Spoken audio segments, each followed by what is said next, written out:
வணக்கம். இந்த பதிவில் நம்ம டேட்டா கிளீனிங் பற்றி பார்க்க போகிறோம். இந்த டேட்டா கிளீனிங் அப்படிங்கிறது நமக்கு கிடைச்சிருக்க எக்ஸல் ஷீட்டை நமக்கு ஏற்ற மாதிரி க்ளீன் பண்ணி அந்த டேட்டாவை ப்ரெசென்ட் பண்ணோம்னா டேட்டா கிளீனிங் அப்படின்னு சொல்லுவோம். இந்த டேட்டா கிளீனிங் அப்படிங்கிறது நார்மலான எக்ஸல் ப்ராஜெக்ட்லேயும் இருக்குது. டேட்டா சயின்ஸ், பிக் டேட்டா அப்படிங்கிற பெரிய பெரிய ப்ராஜெக்ட்லேயும் நம்ம யூஸ் பண்ணுவோம். இந்த வீடியோவில் ஒரு 8 மெத்தட்ஸில் நம்ம டேட்டாவை எப்படி க்ளீன் பண்ணுறதுங்கிறத பார்க்க போகிறோம். இப்போது இந்த எக்ஸல் ஷீட்டில் நமக்கு ஒரு 25 டேட்டாஸ் இருக்குது. இந்த டேட்டா உங்களுக்கு வேணும் அப்படின்னா டெஸ்கிரிப்ஷனில் நீங்கள் போய் டவுன்லோட் லிங்கை கிளிக் பண்ணி டவுன்லோட் பண்ணிக்கலாம். அதை டவுன்லோட் பண்ணிட்டு உங்களோட எக்ஸல் ஷீட்டில் நீங்கள் இதை ஓப்பன் பண்ணி நம்ம என்னென்னலாம் மெத்தட்ஸ் யூஸ் பண்ணுறோமோ அதே மெத்தட்ஸை யூஸ் பண்ணி டேட்டா க்ளீனிங் பண்ண முடியும். இப்போது இந்த காலம் சியில் பாருங்கள், காண்டாக்ட்னு இருக்குது. இந்த காண்டாக்டில் Bill Smith, Kennedy Singh, Hurley Fritz அப்படின்ட்டு அண்டர்ஸ்கோர் போட்டு ஃபர்ஸ்ட் நேம் லாஸ்ட் நேம் இருக்குது. இதை நம்ம இப்போது பிரித்து தனித்தனியாக காட்ட போகிறோம். அதாவது பில்ங்கிறத ஃபர்ஸ்ட் நேமாகவும் ஸ்மித்ங்கிறத லாஸ்ட் நேமாகவும் கொண்டு வர போகிறோம். அதுக்கு நான் இங்கே கண்ட்ரோல் ஷிஃப்ட் அப்படின்னு அழுத்தினோன்னா இந்த டி காலம் ஃபுல்லாக செலக்ட் ஆயிரும். அதுக்கப்புறம் கண்ட்ரோல் ஷிஃப்ட் ப்ளஸ் அப்படின்னு கொடுக்கும்போது எனக்கு ஒரு காலம் இன்சர்ட் ஆகும். எனக்கு இப்போது 2 காலம் தேவை. அதுக்காக என்ன பண்ணுறேன், இன்னொரு தடவை கண்ட்ரோல் ஷிஃப்ட் ப்ளஸ் அழுத்திக்கிறேன். இந்த காண்டாக்டுக்கு நேராக அடுத்த டி காலத்தில் ஃபர்ஸ்ட் நேம் அப்படின்னு டைப் பண்ணிக்கிறேன். அதுக்கு அடுத்தது லாஸ்ட் நேம். இப்போது இந்த பில் ஸ்மித்ங்கிறத நான் தனித்தனியாக ஃபர்ஸ்ட் நேம் லாஸ்ட் நேம்னு எழுதணும். அதுக்கு இந்த பில் ஸ்மித்தை செலக்ட் பண்ணிவிட்டு நம்ம control shift down arrow click பண்ணோன்னா நம்ம டேட்டா செலக்ட் ஆகிட்டே வரும். அப்படி நம்மளோட என்டையர் டேட்டா செலக்ட் ஆனோடனே டேட்டா அப்படின்னு நம்மளோட ரிப்பனில் இருக்கும். அந்த ரிப்பனை கிளிக் பண்ணிவிட்டு டெக்ஸ்ட் டு காலம் அப்படிங்கிற ஆப்ஷன் இருக்கும். இந்த டெக்ஸ்ட் டு காலம் அப்படிங்கிற ஆப்ஷனை நம்ம டேட்டா டூல்ஸ்லேருந்து செலக்ட் பண்ண முடியும். அப்படி செலக்ட் பண்ணோடனே இந்த மாதிரி கன்வெர்ட் டெக்ஸ்ட் டு காலம் அப்படிங்கிற விசிட் ஓப்பன் ஆகும். இப்போது இதில் choose the file type that best describes your data அப்படிங்கிற இடத்துல கீழே டீலிமிட்டட் ஃபிக்ஸ்டு வித் அப்படின்னு இருக்கும். இதில் நம்ம டீலிமிட்டட் அப்படிங்கிறத செலக்ட் பண்ணிவிட்டு நெக்ஸ்ட் கொடுக்குறோம். நெக்ஸ்ட் கொடுத்தோம் அப்படின்னா நம்மளோட டேட்டா டீலிமிட்டரில் பாருங்கள் டேப், செமிகோலன், கமா, ஸ்பேஸ் அப்படிங்கிற மாதிரி பிரிஞ்சிருக்கும். இதில் நம்மளோட டேட்டாவில் பார்த்திங்கன்னா பில் அண்டர்ஸ்கோர் ஸ்மித் அப்படிங்கிறது இருக்குது. அதனால் அதர்ஸை கிளிக் பண்ணி அண்டர்ஸ்கோர் கொடுத்தீங்கன்னா உங்களுக்கு 2 காலமாக டேட்டா ப்ரிவியூவில் கிடைக்கும். அதுக்கடுத்து நெக்ஸ்ட் கொடுங்க. நெக்ஸ்ட் கொடுத்தீங்கன்னா இங்கே டெஸ்டினேஷன் செல் எதுலேருந்து ஆரம்பிக்கணும் அப்படின்னு கேட்கும். இப்போது இந்த டெஸ்டினேஷன் செல் அப்படிங்கிறத நான் இங்கே செலக்ட் பண்ணிவிட்டு ஃபர்ஸ்ட் நேமுக்கு கீழே இருக்கிற செல்லை நான் செலக்ட் பண்ணிக்கிறேன். அந்த செல்லை கிளிக் பண்ணோடனே ஃபினிஷ் கொடுத்தீங்கன்னா உங்களுக்கு பில் ஸ்மித் அப்படிங்கிற 2மே தனித்தனியாக பிரிஞ்சு வந்துடும். இது டேட்டா கிளீனிங்கில் டெக்ஸ்ட் டு காலம் செப்பரேட் டெக்ஸ்ட் அப்படிங்கிற ஃபர்ஸ்ட் மெத்தட். நெக்ஸ்ட் நம்ம டூப்ளிகேட் ரிமூவ் பண்ணுறது எப்படின்னு பார்க்க போகிறோம்.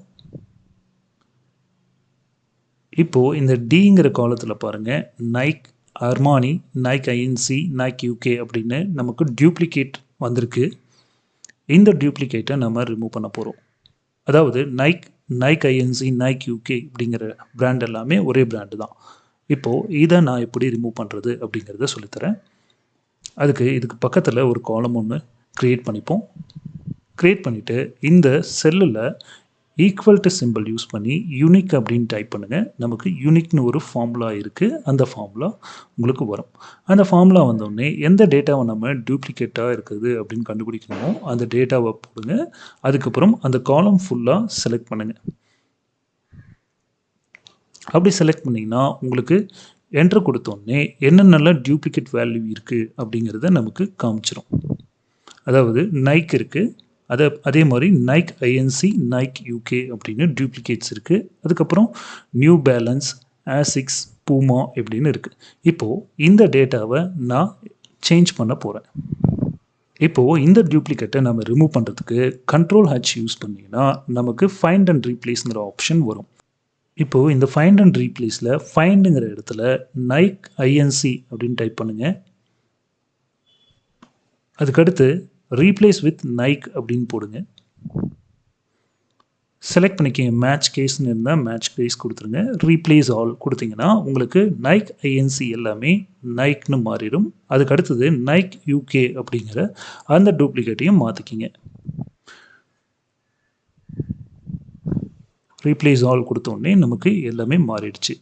இப்போது இதில் நமக்கு வேறு எந்த டூப்ளிகேட்டுமே இல்லை. மூணாவது நம்ம பார்க்க போகிறது லெட்டர் கேசஸ். இப்போது இந்த ப்ராடக்ட் கீழே பாருங்கள், டிஃப்ரெண்ட் லெட்டர் கேசஸில் நமக்கு ப்ராடக்டோட நேம் வந்திருக்கு.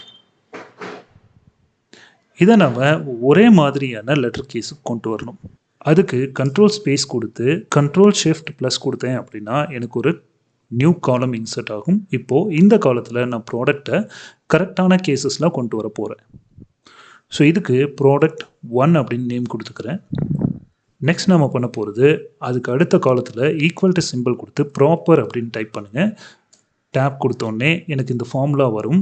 இப்போது இந்த ஃபார்முலா வந்தோடனே இந்த செல்லை கிளிக் பண்ணிவிட்டு என்ட்ரு கொடுத்தீங்க அப்படின்னா உங்களுக்கு இந்த டேட்டா கரெக்டாக மாறிடும். இப்போ பாருங்கள், நமக்கு எல்லாமே ஸ்மாலர் கேஸ் அப்பர் கேஸ்ன்ட்டு இல்லாமல் கரெக்டாக ஃபஸ்ட் லெட்டர் அப்பர் கேஸ்லேயும் மீதி இருக்கிற லெட்டர் எல்லாமே ஸ்மாலர் கேஸ்லேயும் இருக்குது. இப்போது இது என்டையர் டேட்டாக்கும் வேணும் அப்படின்னா இந்த செல்லில் கார்னரில் வச்சு டபுள் கிளிக் பண்ணோன்னா போதும், நமக்கு மீதி இருக்கிற என்டையர் டேட்டாவுக்குமே நமக்கு ப்ராப்பராக லெட்டர் கேசஸ் வந்துடும். ஃபோர்த்தாக நம்ம பார்க்க போகிறது ஸ்பேஸ் ஃபிக்ஸிங் பற்றி பார்க்க போகிறோம். இப்போ நான் செலக்ட் பண்ணி வச்சுருக்கிற லொக்கேஷனுங்கிற காலம் பாருங்கள். இதில் லண்டன், யூகே, மேட்ரிட், ஸ்பெயின் இப்படி நமக்கு ஸ்பேஸ் வந்து மாறி மாறி இருக்குது. இதில் எனக்கு ஒரே மாதிரியான ஸ்பேஸ் வரணும் அப்படின்னா ட்ரிம்ங்கிற ஆப்ஷன் யூஸ் பண்ணி நம்ம ஒரே மாதிரியான ஸ்பேஸ் கொண்டு வரலாம். அதுக்கு நான் இந்த காலம் செலக்ட் பண்ணிக்கிறேன். இந்த காலம் செலக்ட் பண்ணுறதுக்கு கண்ட்ரோல் ஸ்பேஸ் கொடுக்கலாம். அப்படி இல்லைன்னா டேரெக்டாக மவுஸை கொண்டு போய் இந்த ஜேங்கிற காலத்துக்கு மேலே வச்சு கிளிக் பண்ணிக்கலாம். கிளிக் பண்ணிவிட்டு கண்ட்ரோல் ஷிஃப்ட் ப்ளஸ் கொடுத்தீங்கன்னா உங்களுக்கு நியூ காலம் ஒன்று க்ரியேட் ஆகும். இந்த நியூ காலத்தில் ட்ரிம் ஆப்ஷன் யூஸ் பண்ணி நம்ம ஸ்பேஸை வந்து ரெடியூஸ் பண்ணிக்கிறோம். அதுக்கு ஈக்குவல் டு சிம்பிள் போட்டு ட்ரிம் அப்படின்னு கொடுத்தீங்கன்னா உங்களுக்கு அந்த ஃபங்க்ஷன் ஆக்டிவேட் ஆகிடும். ஸோ ட்ரிம்ங்கிற ஃபங்க்ஷன் நமக்கு வந்தோடனே இந்த காலத்தை நம்ம செலக்ட் பண்ணிவிட்டு என்ட்ரு கொடுத்தோம்னா அதில் இருக்க அந்த ஸ்பேஸ் எல்லாமே போயிட்டு கரெக்டாக வந்து அந்த காலத்தோட அலைன் ஆகிருக்கும். அதுக்கடுத்து இது எல்லா டேட்டாவுக்கும் எனக்கு வேணும் அப்படின்னா இந்த செல்லோட கார்னரில் கொண்டு வந்தேன்னா என்னோட கர்சர் ப்ளஸ் சிம்பிளுக்கும் மாறும். அப்படி மாறினோடனே ஒரு டபுள் கிளிக் கொடுங்க. டபுள் கிளிக் கொடுத்த உடனே மீதி இருக்கிற எல்லா டேட்டாவுமே ட்ரிம் ஆப்ஷன் யூஸ் பண்ணி ஸ்பேஸ் எல்லாம் ரெடியூஸ் ஆகி கரெக்டாக இந்த காலமில் வந்து உட்காந்துரும். ஃபிஃப்த்தாக நம்ம பண்ண போகிறது ஃப்ளாஷ் ஃபில்லை யூஸ் பண்ணி எப்படி ஒரு டெக்ஸ்ட்டை 2 டெக்ஸ்ட்டாக பிரித்து காமிக்கிறது அப்படிங்கிறத பண்ண போகிறோம். இப்போது லண்டன் அப்படிங்கிறது சிட்டியோட நேம், யூகே அப்படிங்கிறது கண்ட்ரியோட நேம். இதை ரெண்டையும் நம்ம பிரிக்க போகிறோம். அதுக்கு ஜஸ்ட் நான் 2 blank காலமை மேக் பண்ணிக்கிறேன். மேக் பண்ணிவிட்டு இப்போது லண்டன் அப்படின்ட்டு டைப் பண்ணுறேன். அதுக்கு அடுத்தது யூகே அப்படின்னு டைப் பண்ணிக்கிறேன். இதை டைப் பண்ணிவிட்டு கீழே வச்சு கண்ட்ரோல் இ அப்படின்னு கொடுத்தீங்கன்னா உங்களுக்கு ஃபுல்லாக தனியாக சிட்டி மட்டும் ஃபில் ஆகிடும். அதே மாதிரி யூகேக்கு கீழே வச்சு கண்ட்ரோல் இ அப்படின்னு கொடுத்தீங்கன்னா என்னென்ன கண்ட்ரி நேமோ அதெல்லாம் தனியாக ஃபில் ஆகிடும். நெக்ஸ்ட் டேட்டா கிளீனிங்கில் நம்ம பார்க்க போகிறது பர்சன்டேஜ் ஃபார்மேட்டை பார்க்க போகிறோம். இப்போது இந்த டேட்டாவை நான் செலக்ட் பண்ணிவிட்டு இதை போயிட்டு நான் நம்பர்ஸில் பர்சன்டேஜ் அப்படின்னு மாற்றினா எனக்கு 3000% அப்படின்னு காமிக்கும். இந்த டிஃபிகல்ட்டிஸை நம்ம சார்ட் அவுட் பண்ணுறதுக்கு நம்ம ஒரு blank செல்லில் 100ன்னு டைப் பண்ணிக்கோங்க. டைப் பண்ணிவிட்டு இதை ரைட் கிளிக் பண்ணி காப்பி பண்ணிக்கோங்க. அதர்வைஸ் கண்ட்ரோல் சி யூஸ் பண்ணி காப்பி பண்ணிவிட்டு இந்த ஃபுல்ஃபில்மெண்ட் பர்சன்டேஜ்னு இருக்கு இல்லையா, இந்த டேட்டாவை செலக்ட் பண்ணிக்கோங்க.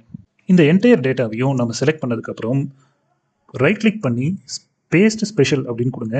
இதில் பேஸ்ட் ஸ்பெஷல் பாப்பப் வந்தோடனே ஆப்ரேஷன்ஸ்னு ஒரு மெனு இருக்கும். அதில் டிவைடட் பை அப்படின்னு கொடுத்துட்டு ஓகே கொடுங்க. ஓகே கொடுத்தோடனே பார்த்தீங்கன்னா ஃபுல்ஃபில்மெண்ட் பர்சன்டேஜில் இருக்க எல்லா டேட்டாவும் மாறிடும். இப்போது இந்த டேட்டா எல்லாத்தையுமே மறுபடியும் செலக்ட் பண்ணி பர்சன்டேஜ் அப்படின்னு கொடுத்தீங்கன்னா கரெக்டாக உங்களுக்கு 30%, 100%ன்னு வரும். நெக்ஸ்ட் நம்ம டெக்ஸ்ட் டு நம்பருங்கிற 7th டேட்டா கிளீனிங் பற்றி பார்க்க போகிறோம். இதில் ப்ரைஸ்க்கு கீழே பாருங்கள் 122,79 இருக்குது. இது நமக்கு நம்பர்னு தெரியும், ஆனால் இங்கே ஸ்டோர் ஆகிருக்கிறது டெக்ஸ்ட்டாக தான் ஸ்டோர் ஆயிருக்கு. அதை எப்படி நம்ம ஃபைண்ட் அவுட் பண்ணுறதுனா பக்கத்தில் blank செல்லில் ஈக்குவல் டு சிம்பிள் போட்டு இந்த செல்லை செலக்ட் பண்ணிவிட்டு +1ன்னு கொடுங்க. ஆர் +3, 5 எந்த நம்பர் வேணாலும் கொடுங்க. கொடுத்துட்டு டேப் கொடுத்து பார்த்தீங்கன்னா தெரியும் இந்த வேல்யூவில் எரர் காமிக்கும். ஏன் எரர் காமிக்குதுன்னா இந்த வேல்யூ டெக்ஸ்ட்டாக இருக்கிறதுனால நமக்கு எரர் காமிக்குது. இப்போது இந்த டெக்ஸ்ட்டை நம்ம நம்பராக மாற்றணும் அப்படின்னா அகைன் இன்னொரு blank செல்லில் ஈக்குவல் டு சிம்பிள் போட்டு சப்ஸ்டிடியூட் அப்படிங்கிற ஃபார்முலாவை டைப் பண்ணுங்கள்.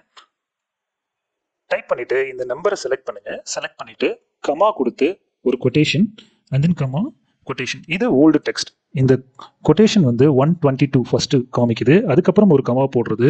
இந்த 122க்கு அப்புறம் ஒரு கமா இருக்கு இல்லையா, அதை ரெப்ரசென்ட் பண்ணுது. அதுக்கப்புறம் ஒரு கொட்டேஷன் மார்க் நம்ம போடுறோம். அது 79 அப்படிங்கிற அந்த 2 டெக்ஸ்ட்டையும் குறிக்குது. அதுக்கடுத்து கமா போட்டு நம்ம நியூ டெக்ஸ்ட்டை வந்து சொல்லணும். அதுக்கும் கொட்டேஷன் கொடுக்குறோம். நம்ம நியூ டெக்ஸ்ட்டில் நம்ம டாட் அப்படிங்கிற சிம்பிளை பயன்படுத்துகிறோம். அதுக்கு அடுத்தது ஒரு கொட்டேஷன் போட்டு எண்ட் ப்ராக்கெட் போட்டு என்ட்ரு கொடுங்க. அப்படி கொடுத்தீங்கன்னா இது நமக்கு ஒரு வேல்யூ ஃபார்மேட்டுக்கு வந்துடும். அதுக்கப்புறம் டபுள் கிளிக் பண்ணிங்கன்னா எல்லா செல்லில் இருக்கிறதும் இந்த மாதிரி வேல்யூ ஃபார்மேட்டுக்கு வந்துடும். ஆனால் இதுவும் நமக்கு ஃபுல்லாக நமக்கு நம்பராக மாறாது. அதுக்கு நம்ம இன்னொரு ஃபார்முலா யூஸ் பண்ணணும். எகைன் இன்னொரு எம்டி காலத்தில் ஈக்குவல் டு சிம்பிள் போட்டு வேல்யூ அப்படின்னு டைப் பண்ணுங்கள். டைப் பண்ணிவிட்டு ஓப்பன் ப்ராக்கெட் கொடுத்து இந்த வேல்யூவை செலக்ட் பண்ணிக்கோங்க. செலக்ட் பண்ணிவிட்டு க்ளோஸ் ப்ராக்கெட் கொடுத்து என்ட்ரு கொடுங்க. இப்போ இது நம்பராக சேஞ்ச் ஆகிருக்கும். இந்த மாதிரி டெக்ஸ்ட் வேல்யூவாக மாறினதுக்கப்புறம் இந்த செல்லோட கார்னரில் போயிட்டு ப்ளஸ் சிம்பிள் வந்ததுக்கப்புறம் டபுள் கிளிக் கொடுத்தீங்கன்னா உங்களுக்கு மீதி இருக்கிற டேட்டா எல்லாமே வேல்யூவாக மாறிடும். இப்போது இதை நீங்கள் செக் பண்ணி பார்க்கலாம். +1 அப்படின்னு கொடுத்து செக் பண்ணிங்கன்னா உங்களுக்கு இந்த அடிஷன் சப்ராக்ஷன் எல்லாமே இந்த வேல்யூவில் நம்மளால் பண்ண முடியும். 8th நம்ம பார்க்க போகிறது பிளாங்க் செல்லில் நம்ம ரிமூவ் பண்ண போகிறோம். நம்மளோட டேட்டாவில் எப்பயுமே பிளாங்க் செல் இருந்ததுன்னா பிவட் டேபிள் இல்லை பை சார்ட் ஏதாவது ஒரு சார்ட் கிரியேட் பண்ணும்போது நமக்கு ரொம்ப டிஸ்டர்பன்ஸாக இருக்கும். அதனால் நம்மளோட பிளாங்க் செல்ஸ் எல்லாத்தையுமே டெலீட் பண்ணுறதுக்கு நம்ம டேட்டாவில் ஏதாவது ஒரு செல்லில் கிளிக் பண்ணிவிட்டு Ctrl+A கொடுங்க. என்டையர் டேட்டாவுமே செலக்ட் ஆகிடும். அதுக்கடுத்து Ctrl+Gன்னு கொடுத்தீங்கன்னா கோ டு அப்படிங்கிற ஒரு பாப்அப் கிரியேட் ஆகும். அதில் ஸ்பெஷல் அப்படின்னு இருக்கும். அந்த ஸ்பெஷலை செலக்ட் பண்ணிவிட்டு பிளாங்க்ஸ்னு கொடுங்க. இந்த பிளாங்க்ஸை நீங்கள் கிளிக் பண்ணிவிட்டு ஓகே கொடுத்தோடனே இந்த பிளாங்க் செல் எல்லாமே நமக்கு ஹைலைட் ஆக ஆரம்பிச்சிடும். அதுக்கப்புறம் Ctrl- அப்படின்னு கொடுத்தீங்கன்னா இந்த செல்ஸ் எல்லாமே இந்த ஹைலைட்டாக இருக்க செல்ஸ் எல்லாமே டெலீட் ஆப்ஷனுக்கு கேட்கும். அதில் ஷிஃப்ட் செல் அப் அப்படின்னு கொடுத்தீங்கன்னா நமக்கு அந்த பிளாங்க் டேட்டாஸ் எல்லாமே க்ளீன் ஆகிட்டு நம்மளோட டேட்டா எல்லாமே ஃபுல்லாக இருக்கும். இப்போது நம்ம டேட்டா கிளீனிங்கில் 8 ட்ரிக்ஸ் பற்றி பார்த்துருக்கோம். இந்த வீடியோ உங்களுக்கு பிடிச்சிருந்ததுன்னா ஒரு லைக் பண்ணுங்கள், உங்கள் ஃப்ரெண்ட்ஸோட ஷேர் பண்ணுங்கள். மீண்டும் அடுத்த வீடியோவில் சந்திக்கலாம்.